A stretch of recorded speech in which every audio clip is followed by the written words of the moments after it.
Good morning, everyone. Good afternoon, Una, Dan. Hi, Katie. Nice to see you. Jeff and Chase are up early, and so is Marie, the West Coast people. Nice to see everybody. I am pleased to introduce Carson Kelly, and I know some of you are familiar with Carson and or know and are friends with him. So Hey, Jeff. Sorry, I just have to do a shout out to Jeff. Yes.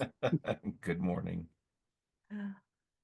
So super happy to have Carson joining us because we have a lot in common and his work intersects really well with all of our mission and passion and purpose.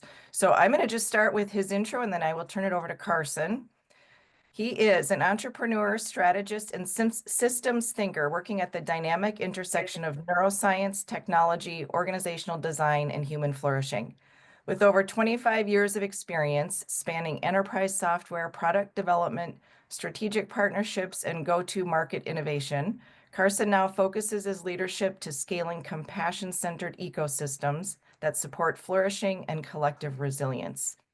Through ventures like Karuna Ventures, the Flourishing Systems Foundation, and Compassion 2.0, he is building platforms and communities that apply behavioral science, intersubjective practice, and systems design to generative organizational culture and catalyze societal transformation.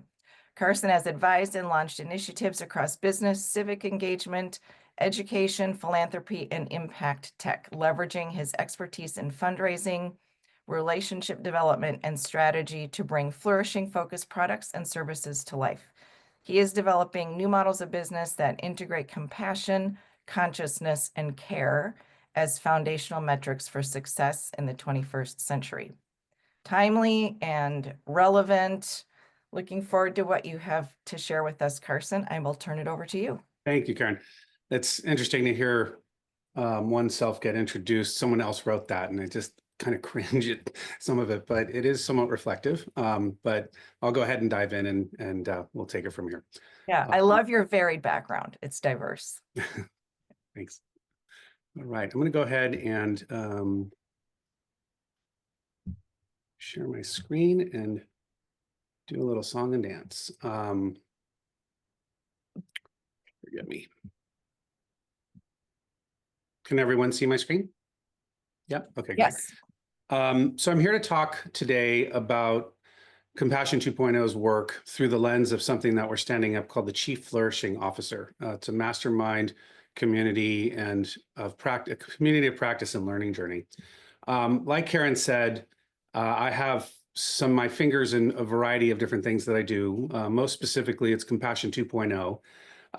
And then also the Flourishing Systems Foundation, which is something I've just recently gotten involved with. And then finally, I'm also deeply involved with the Institute for Advanced Consciousness Studies, which is an independent neuroscience lab in Santa Monica. And they study what they call non-ordinary states, which is around deep states of meditation, deep psychedelic experiences.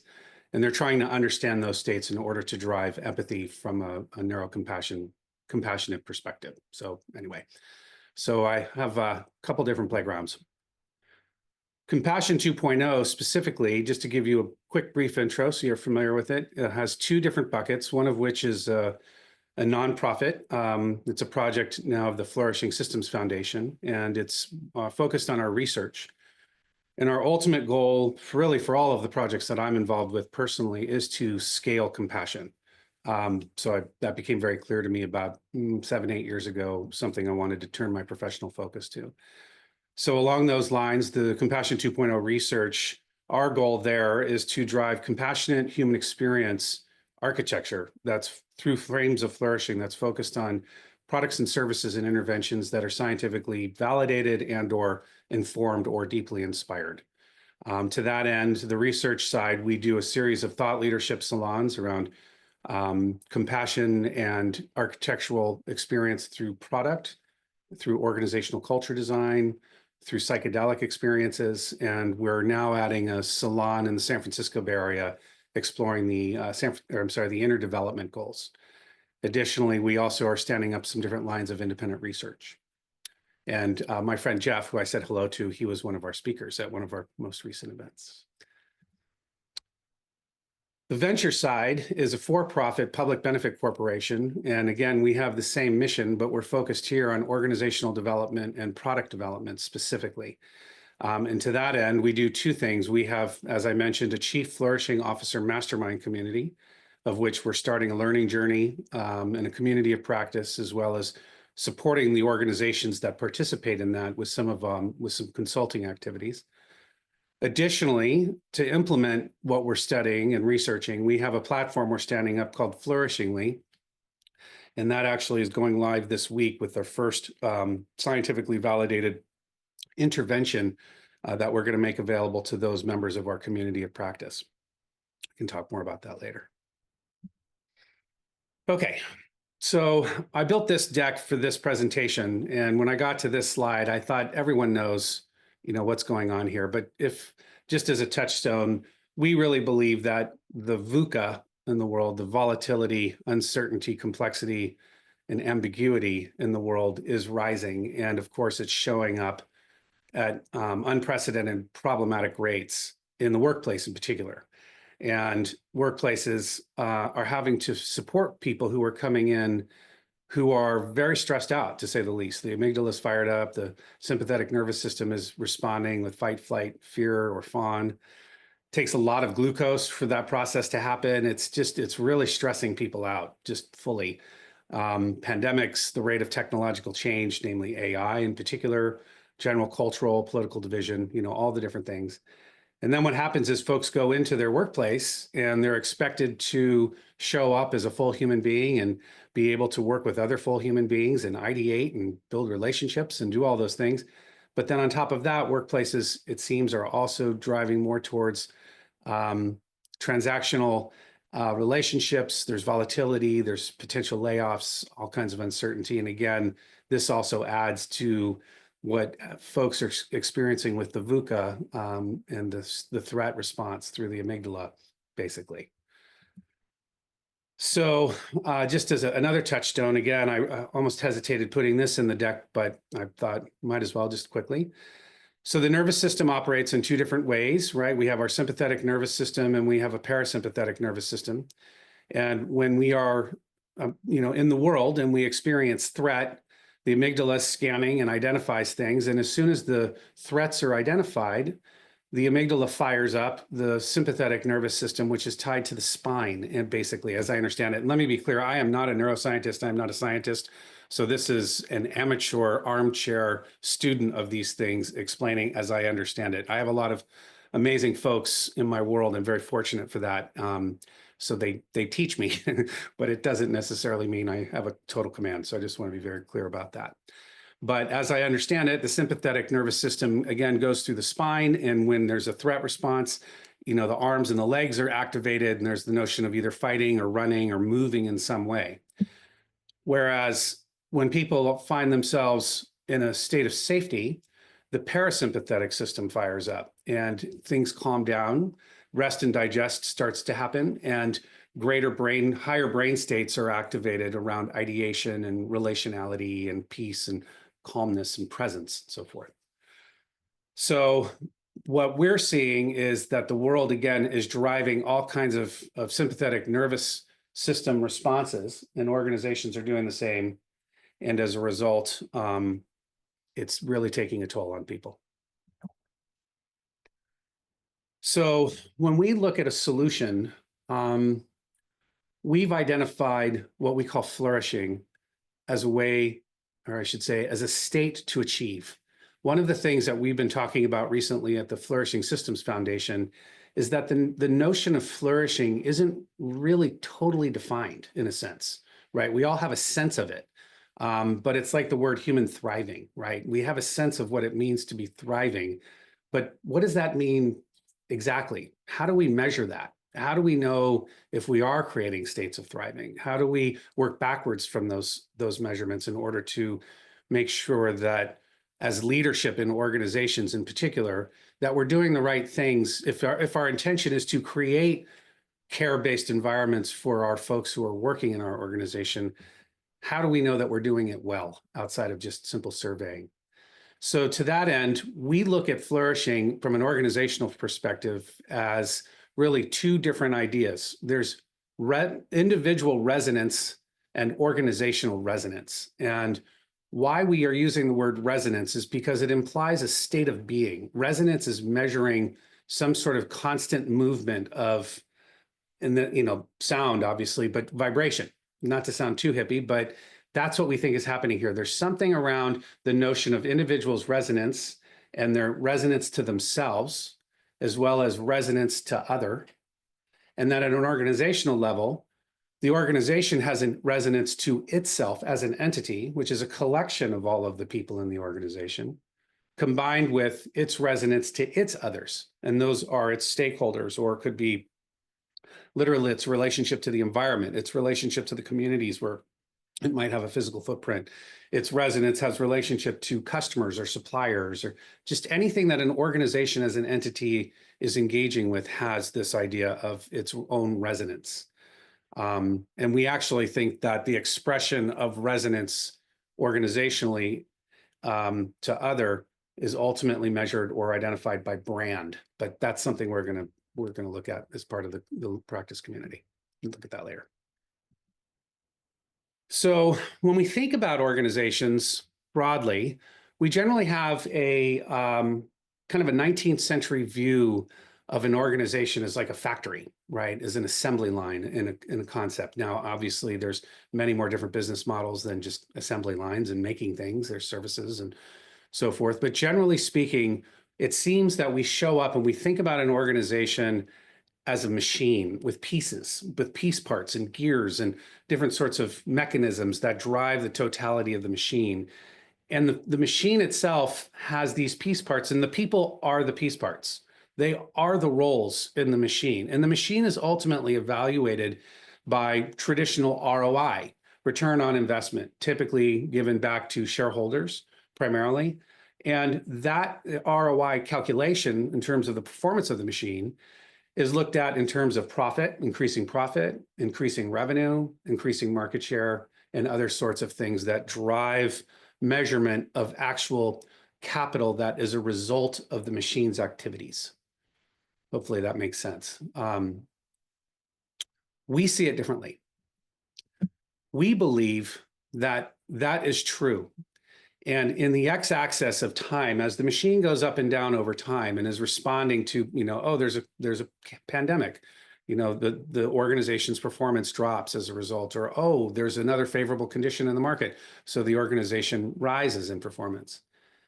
But what we believe is that at the same time as that organization is going up and down over the x-axis of time, there's a third axis of Z. And the Z is the human relational field. And this field exists, but we just don't measure it. We don't look at it explicitly as a thing. And the way that this field exists is that when you have people in a state of resonance that's driven by threat, people hunker down. They shrink, they get defensive, they crouch. I mean, they literally crouch. They literally do these things. They start to become suspect of the people that they're working with. Can I trust you? Are you going to harm me in some way? You're going to try to steal my ideas. Is that happening here? Am I going to get fired? Do I trust my bosses? Do I trust the situation? So what happens is that everybody starts to get in a protective environment, and because their SNS is fired up and responding from that place. And when that happens, the individual and its resonance shrinks. It becomes smaller. And when you have an organization of people, the organization's resonance as a result collectively becomes smaller and the Z-axis narrows. And when the Z-axis narrows, the organization, as it's going through time, becomes more challenged in terms of its ability to perform and its ability to maintain its own operational capacity. So the x-axis, again, I didn't mention this, is measuring the operational capacity or capabilities of the organization, and the z-axis is measuring the human relational field. So if an organization decides to create a care-based frame, a culture, then the resonance of the individuals expands.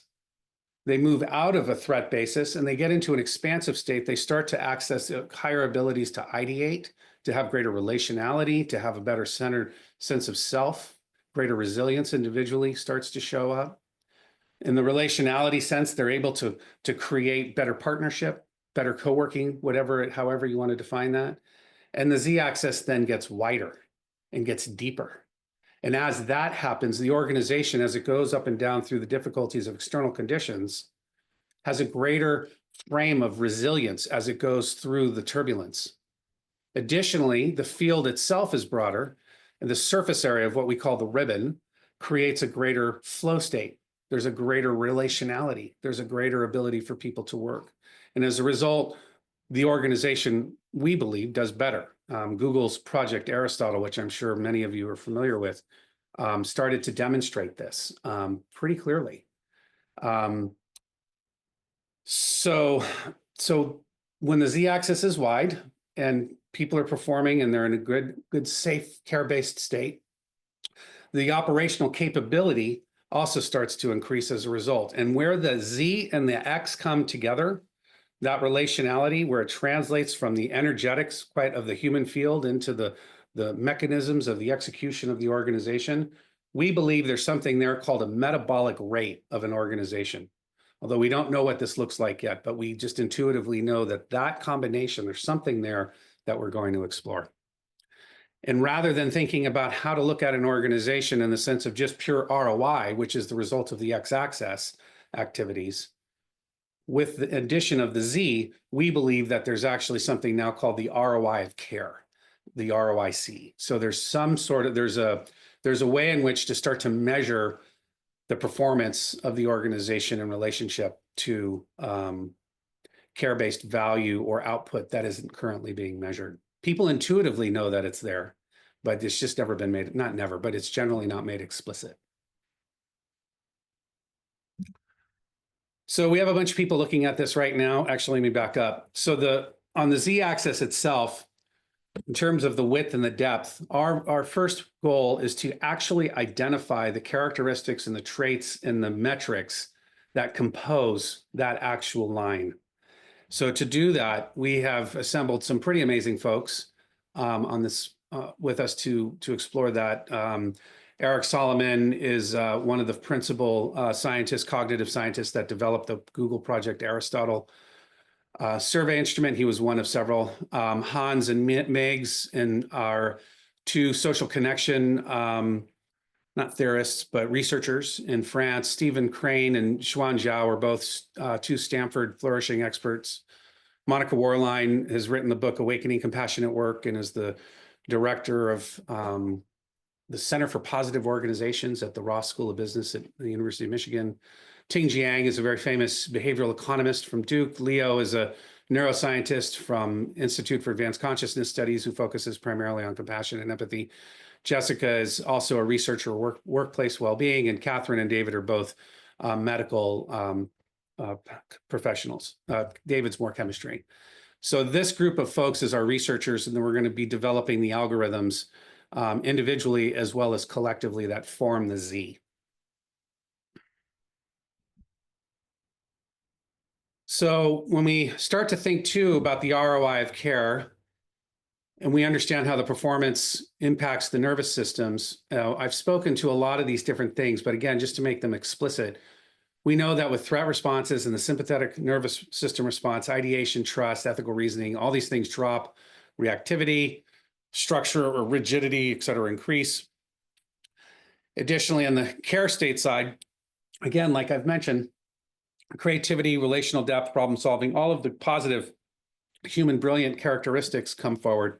And then there are various benefits. Now, these are some of the known benefits in terms of what are pretty much on the table right now, but we also know that there are a lot to be surfaced. We know that we don't know. So we're going to be diving deeper into these states. You know, just as an example, again, for those that are probably already familiar, and maybe for those that aren't, when Google did Project Aristotle, they found, of course, that in psychologically safe teams, the performance was, of course, much higher, specifically with their sales teams. When they looked at the difference between the delta of sales teams that were psychologically safe versus not, they found, I think there was a 32 to 34% increase in performance in equivalency as one point of measurement. So we know that these things show up all over the place: product development, operational complexity management, customer relationships, supplier relationships, all kinds of different things. So we are going to be very aggressively going after those things. And again, this is kind of more of the same around the parasympathetic in particular, in terms of driving benefit and driving a good result.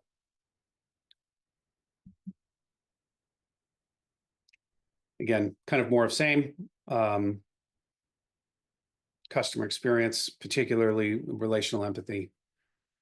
Now, some of the costs and measurements that are available right now that people think about when they think about benefits for how we would frame it, ROI of care, they tend to think about, how to say this, the financial benefits today in an ROI framework, which will think largely, again, about people as piece parts to a machine. And when that happens, evaluations around like, well, if we treat them better, maybe there will be a drop in the number of absences due to medical issues, for instance. They might be healthier, or our insurance claims broadly will go down, or there won't be as much turnover, et cetera. And all of those things are true, and they're all incredibly important and beneficial, but it's limited. We believe that there's more than that, and we believe that that approach actually shows up and looks at the folks on one level as like a commodity object and trying to reduce the amount of investment into that particular object in terms of how that analysis could be looked at. Not entirely, of course. I know people's intentions aren't necessarily that way, but from a distance, you can say that's one way to evaluate the ROI of what we would call care. We're really more interested in like some of the things that Google found out about, but more specifically, how do you measure, for instance, let's say you're Google and you have a team of 10 software engineers, and they're making a tremendous amount of money each, and then collectively that's a very large amount of money. And in those spaces, you want to be able to have someone step in and say something like, I was walking my dog the other day and I had this thought about this product that we're working on, and I wondered if we added this widget here, we might be able to charge an additional incremental amount per month as a result. And if that person isn't feeling that they have, A, that they can access that space, but B, that they also have the ability to then put that in front of their colleagues without being harmed, then the group that loses, of course, ultimately would be Google, because that same person, she could say, oh, I'm not going to take the risk. I'm not going to do that, and keep that idea contained to herself. And as a result, again, then that doesn't see the light of day in the case of a product development example. So we're really interested in how does that show up, like in, are there places in, manufacturing process design? Are there places obviously in customer relationships, but definitely like in supplier relationships? How does this show up? Where's the nuance? So we have a team of people working on this as well. Again, Monica Werlein will be deeply involved. Tom Eddington, who's my co-conspirator and what we're up to, he was a principal partner at a company called Hewitt & Associates, and he and his team in the late 80s, early 90s invented the practice area of employee engagement and the initial strategies about how to develop that. Shannon Teixeira is a longtime HR leader and has been concerning herself with these issues for a long time. Claude Silver, same thing. She's the Chief Heart Officer at VaynerMedia alongside Gary Vaynerchuk. And I don't know if you know Gary's work or not, but if you don't, or Claude's, you should definitely check it out. Trista Taylor was at Google in the Global Leadership Development Team. She helped operationalize the findings of Google's Project Aristotle. Cy Wakeman, also a multiple New York Times bestselling author, talks about no drama in the workplace. She's fantastic. Anyway, she's on the team. Michael Ventura has been consulting around empathy for years with huge brand names. Greta Gall comes from as an analyst with an emphasis on ESG. And then Calvin is a venture capitalist and was also the co-founder of BrainMind. But he is, his VC firms only invests in companies that put love at the center of their operations. And they've done so with one particular healthcare company that now has a market cap of $14 billion. Tremendous. So we have quite a team here of folks, and this isn't everybody. This is between this slide and the previous slide, it's about maybe 2/3 of the folks that are involved in the faculty, in the teams of research. So all of this leads to what we call a Chief Flourishing Officer. And the Chief Flourishing Officer really focuses on two big ideas. The first of which is being able to create a culture of care. So their job is to architect compassionate or flourishing-based cultures of care in their organization.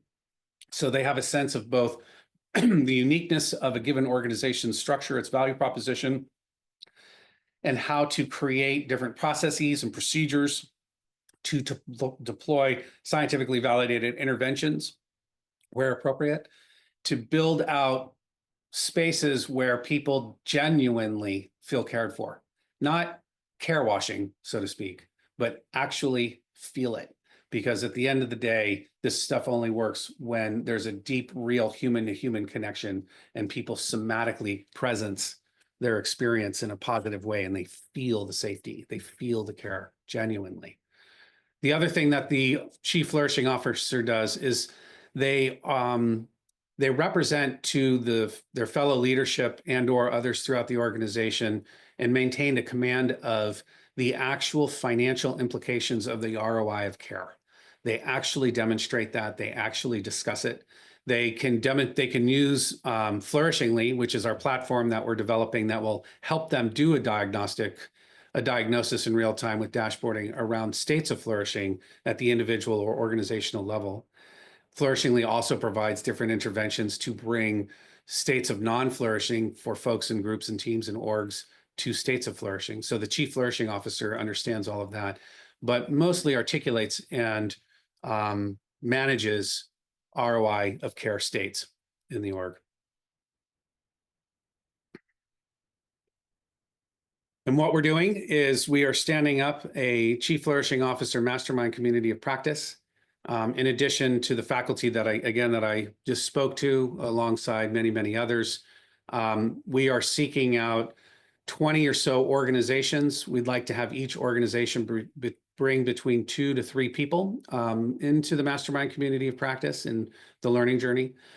We want people to have cohorts and colleagues and thought leadership together within their orgs.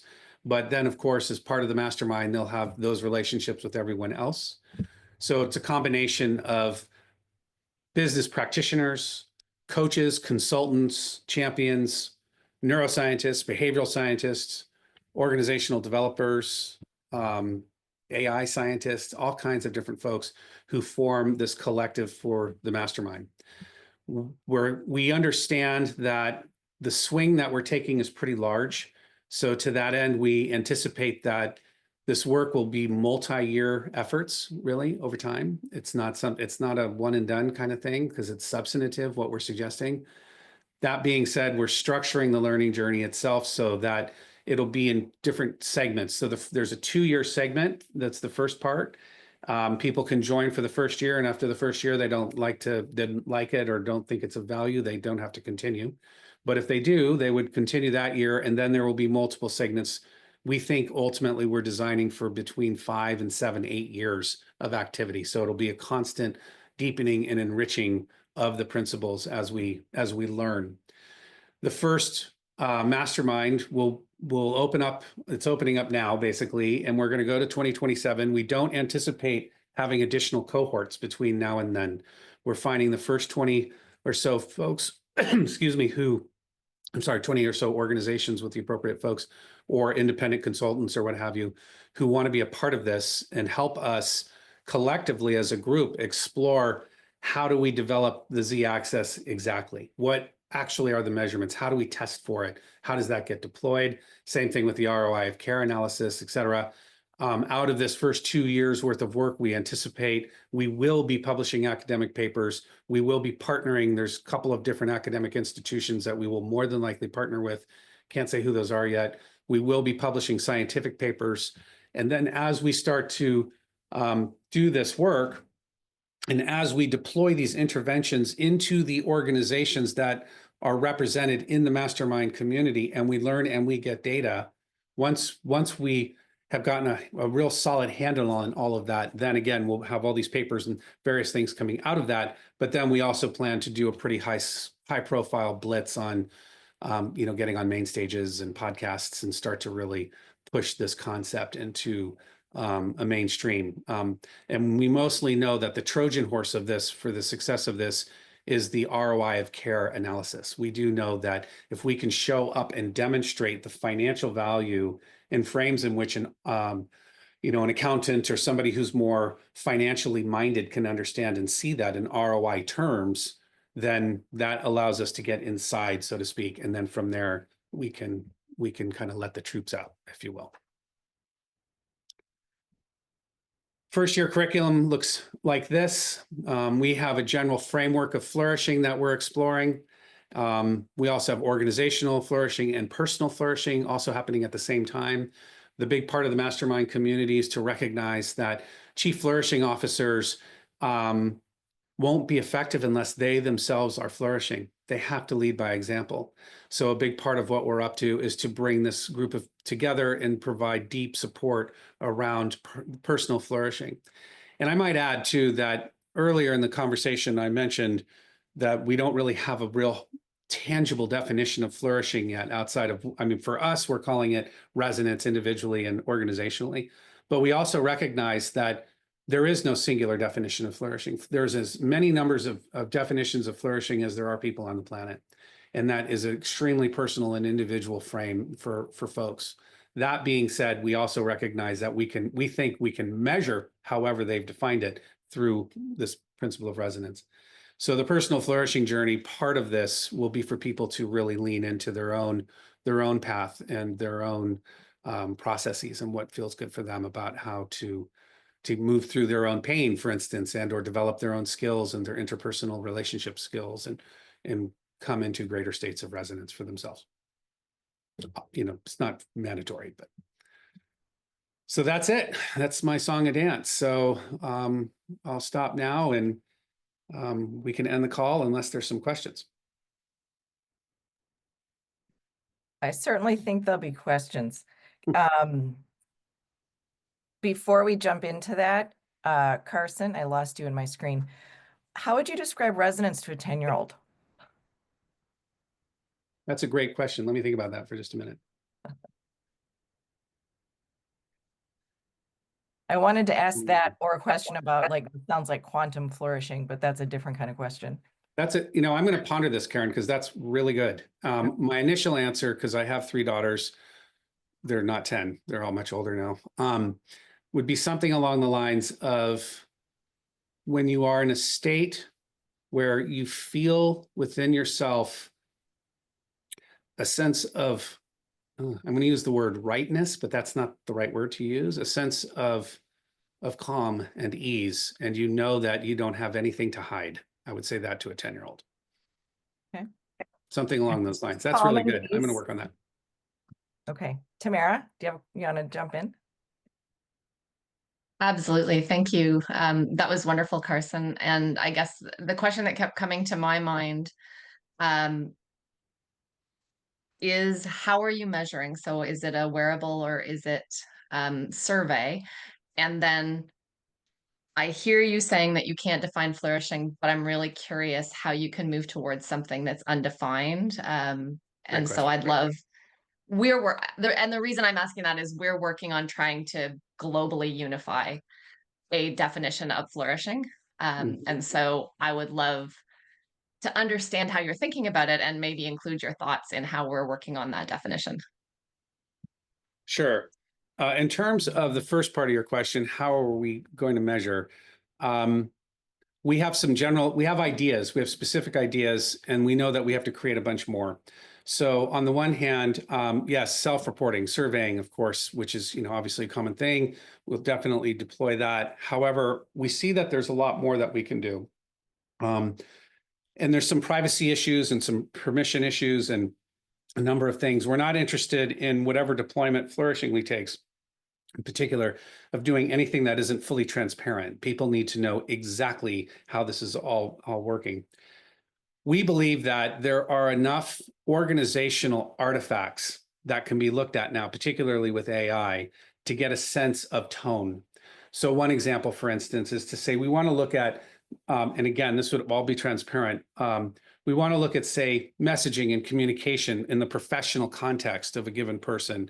You know, maybe their Slack messages or whatever internal comm systems people use as an example.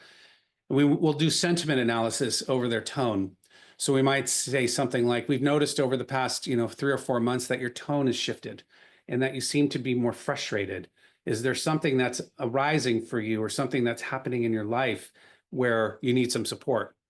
And right there, now we're at the end of a boundary. We're at the end of a professional boundary and the beginning of a personal boundary. And it's completely invitational only. So if the person wants to proceed, they can. They could say, no, I'm fine, or I don't want to talk about it. Okay, no problem. But if they say, yeah, I just found out that my spouse has just been diagnosed with early onset Alzheimer's, we can then say something to the effect of, I'm sorry to hear that. That's obviously very difficult.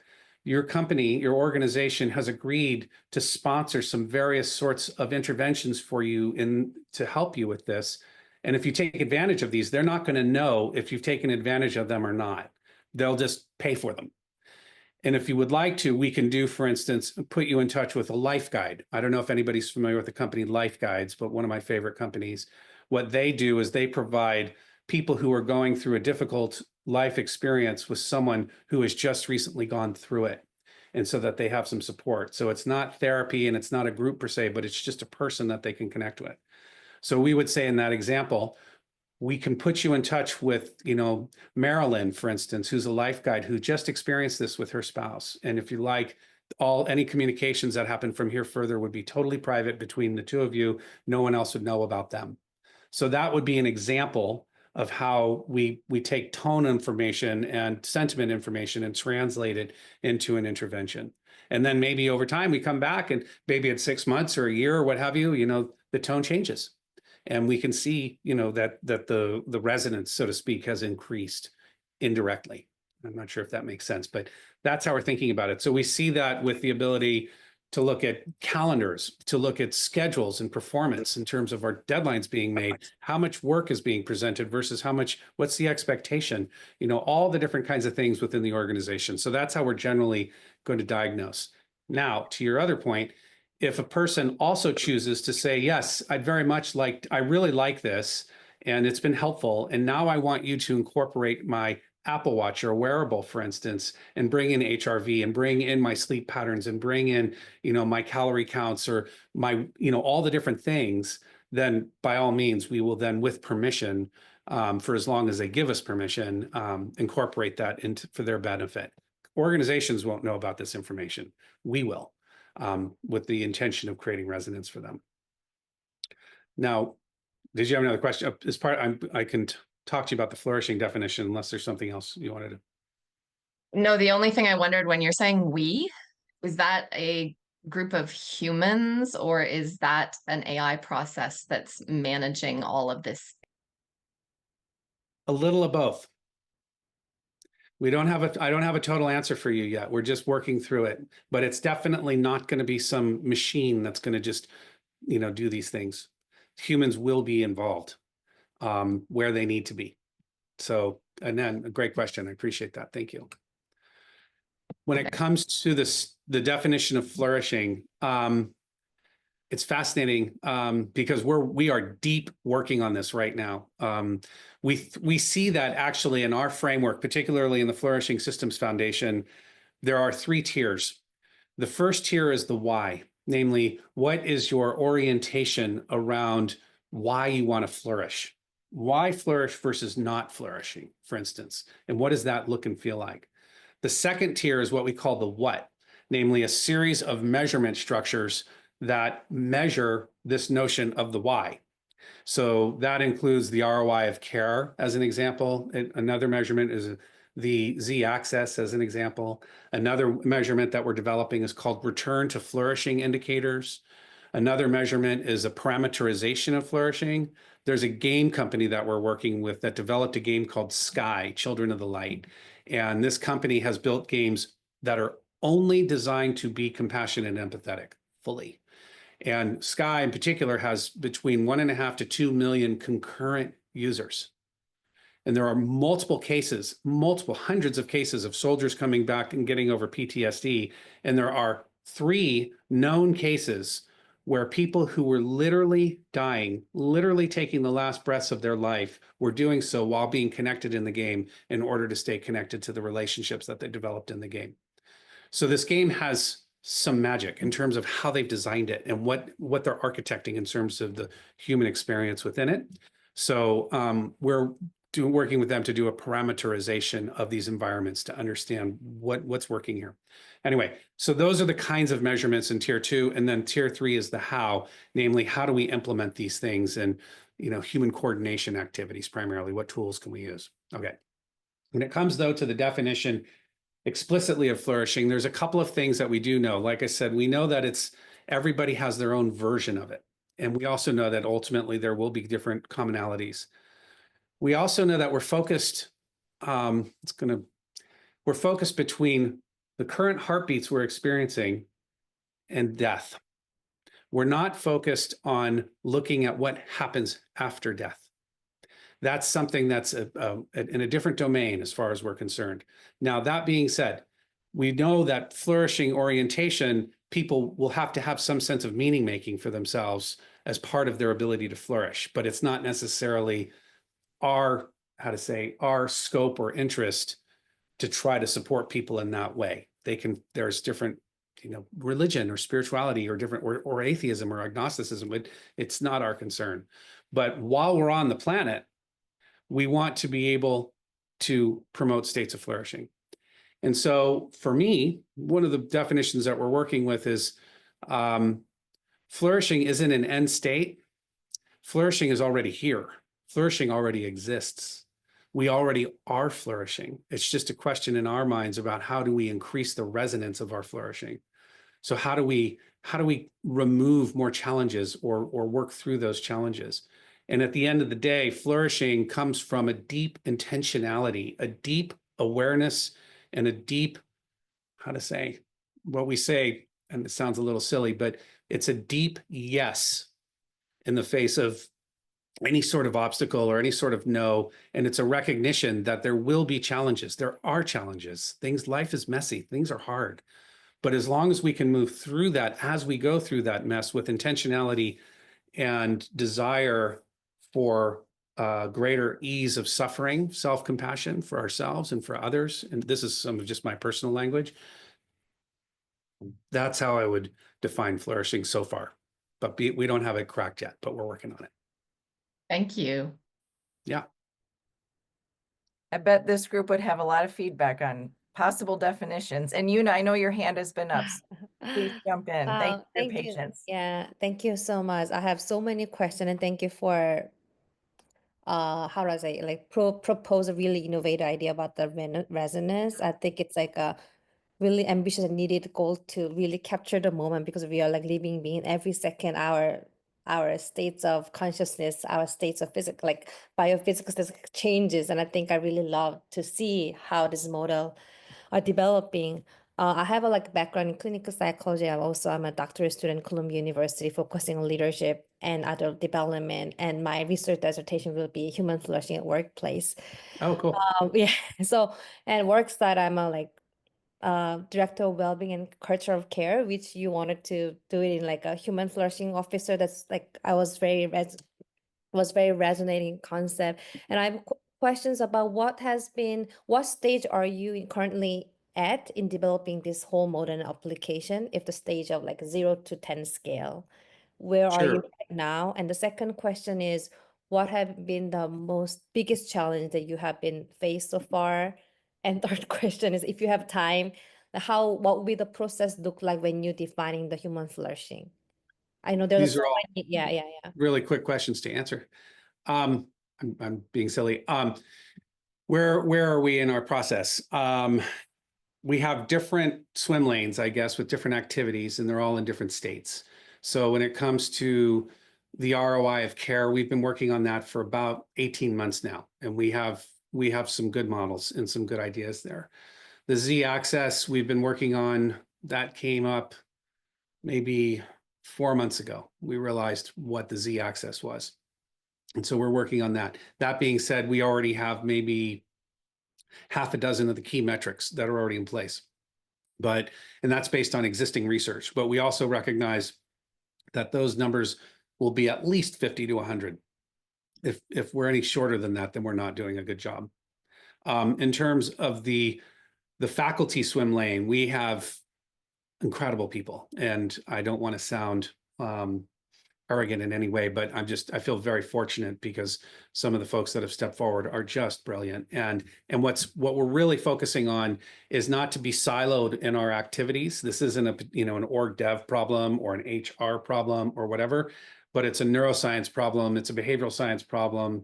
It's all kinds of different things. So we're really looking at the cross-pollination to get greater scale of ideas and scale of perspective on the solving for these problems. So that's where we are with that. The curriculum, first year, second year curriculum is largely mapped. We're tweaking it. And then we have for a handful of folks that are saying yes in terms of joining into the organization. So that's where we are with kind of where we are. I'm sorry, the second part of your question, I try to track them all, but Yeah, the challenge that you have. Oh, the biggest challenge.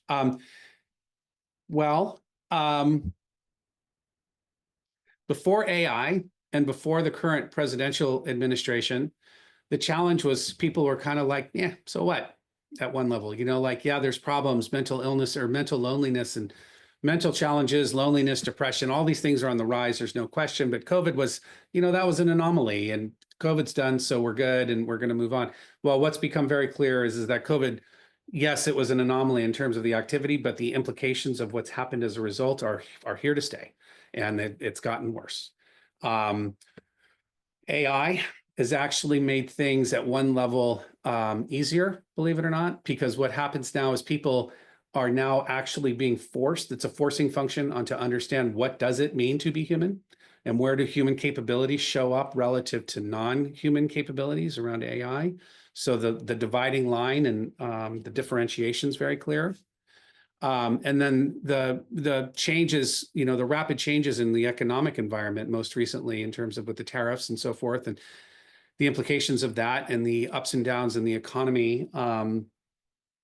Again, it makes it a kind of stark definition in the sense of they're responding and they're nervous, but at the same time, they're also going, wait a minute, what are we doing here? What's happening here in terms of, what do some of these larger things mean? So, and then finally, it's always the biggest challenge is, again, people really are really entrenched in the extractive framing of organizations and people that work for organizations, and just constant driving towards increased profits and really extracting from people to be able to drive those profits.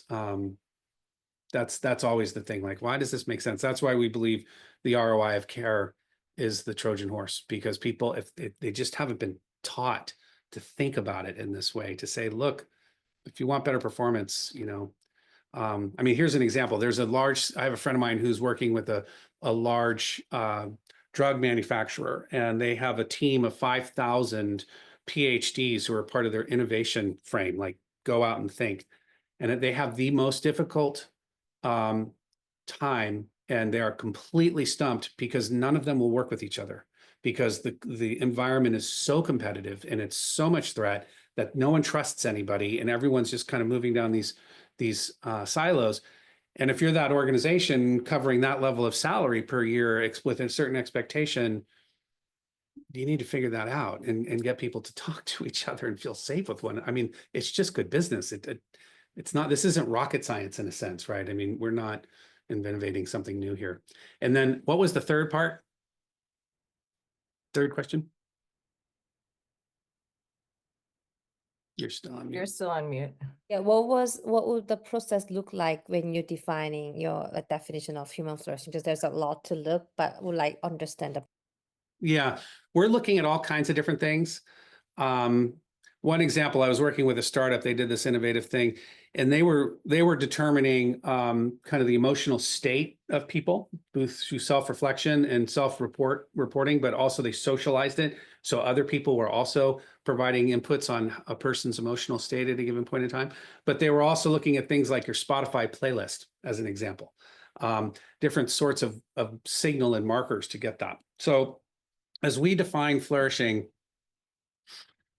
we have this double challenge of defining something that we want to measure, but at the same time recognizing that it's undefinable in terms of a universal notion.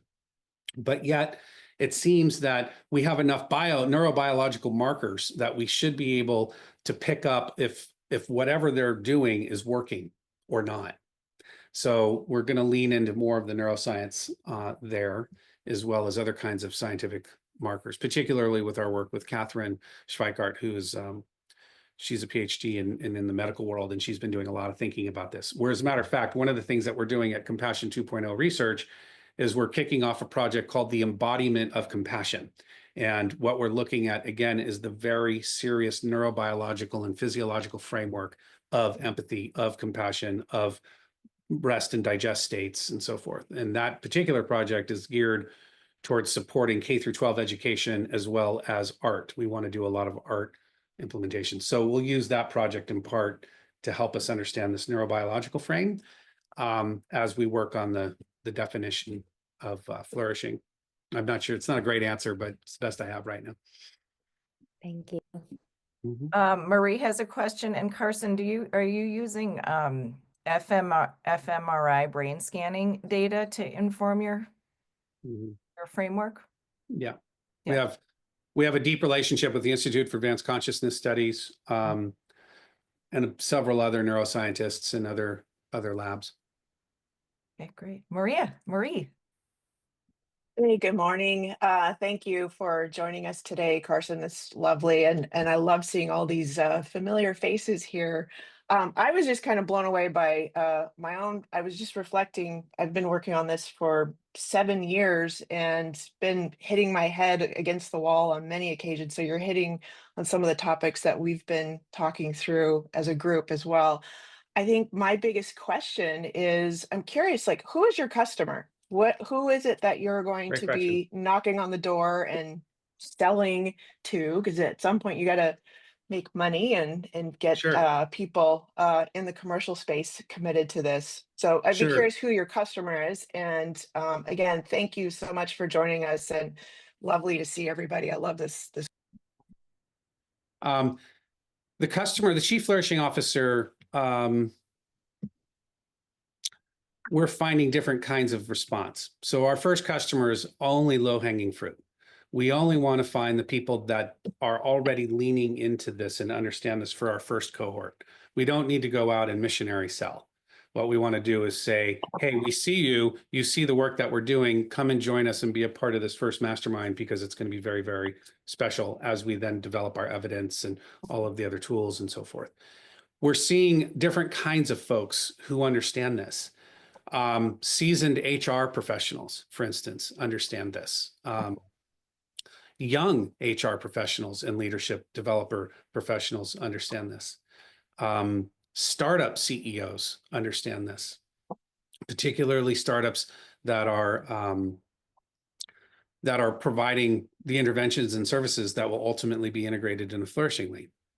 So they understand that having a care-based culture is strategic for them in a variety of different ways relative to talent acquisition and relevant to product development. So those are the ones that we've identified right now. Thank you. I'm curious, there are several people on this call that are super connected to some of those very customers, if you will. And I would love to follow your journey as you go along, because I think many of us have been, I'm personally pretty dismayed at the current state of HR, and I've been in that circle for quite some time. They don't hold the purse strings. They don't have the connection to this. They might feel a great deal of empathy and a lot of connection to the to the work, but just in my experience, we found more energy at board level and level. These CEOs talk a great game and very quickly leave the company and no longer have the influence that they had before. So I would love to watch how you go to market. I think if you're successful, we're all successful. And so I think more people talking about supporting flourishing holistically is fantastic. And yeah, I'd love to connect personally as well, because I think there's some things that we can do together. Yeah, I mean, thank you. I appreciate your response. We too, just to speak to some of the specifics. Yeah, HR, unfortunately, they tend, as I understand, they tend to be very empathetic, amazing individuals. And yet and again, this comes back to this machine basis approach to how organizations are thought of. HR is generally thought of as kind of like, we have to do it. And it's really a mitigating function at one level from the legalities of protecting the organization from the people at one level. At other levels, there's many other amazing things that people are doing. But we, with the ROI of care analysis, are trying to demonstrate that this is not a nice to have. This is a strategic choice to make in today's age, because the world is only going to get crazier. And these pressures, the VUCA pressures that are going to go on to people, are only going to increase. So if you want to truly solve for that and make your organization really, really excellent and also ultimately very, very successful, then you really need to deal with the root cause. Otherwise, you're just kind of kidding yourself. So we really want to find the people, to your point, and mostly we tend towards the leadership. To your point, there was a couple things you said that I couldn't quite hear, but regardless, I would love, that's okay. There was a static, but I would love to connect with everybody on the call if you're interested. And if you're interested in the mastermind community, again, we're gathering the folks that understand and would like to come and be a part of this really amazing group of people.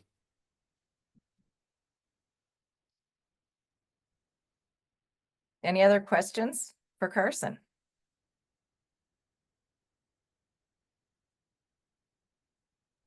Okay, so Carson, go ahead. I was just going to offer Carson a comment. Carson, you're spot on with what you're doing and with the research. So I am one of those HR leaders who, along with my partner, let me see, she's on the call here, Jill, we have formed a consultancy and we're doing the very work in practice in the trenches that you are talking about. And Tamara earlier asked about data, and what we have found is that we need both qualitative and quantitative data.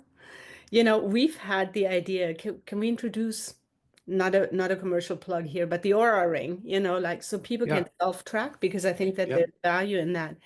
But the entryway for us, surprisingly, and the business is flowing to us, happens at the moment of crisis. So when there's a high emotional impact moment, an example, the fires in LA, that's when we get the outreach. And that's when we get the opportunity to present the alternative by jumping in with very quick interventions and helping organizations re-anchor, re-ground. So we should definitely connect, Carson. Definitely. We've done quite a bit of work in that realm, but what you're offering, what you're researching, we need it now more than ever. So thank you for your work and joining the group today. Yeah, well, thank you for having me, and I appreciate that. And very much, let's connect. We are looking to, again, we're going to go into a 2-year build mode, and we are not going to go out and try to proselytize. We are just going to prove our thesis. And then once it's proven and we have metrics and numbers and papers to back us up, then we're going to go out and we are going to be so hardcore about this. So anyway, we're looking for that first group of people that wants to join. I'm virtually fist bumping you, Carson. Okay. And I'm fist bumping back. Awesome. Yeah. Yeah, mutual fist pumping. Thank you, Carson. Thank you for joining us. I will share Carson's information, contact info with everybody in the group and in the email, and reach out to me or Carson with questions. Yeah, and also connect with me on LinkedIn as well. But Karen can send my phone number and email and all of that too. And the home address, all of the Sure, above. home out. Yeah, all of it. Why not? I'm hoping to see Carson in Santa Cruz next weekend when I'm there. So I we'll hope so report too. back. Well, thank you for everyone's time. And Karen, thank you for the opportunity. Appreciate it. Thanks, everyone. Thank Take you. care. Bye bye. Bye. Mhm.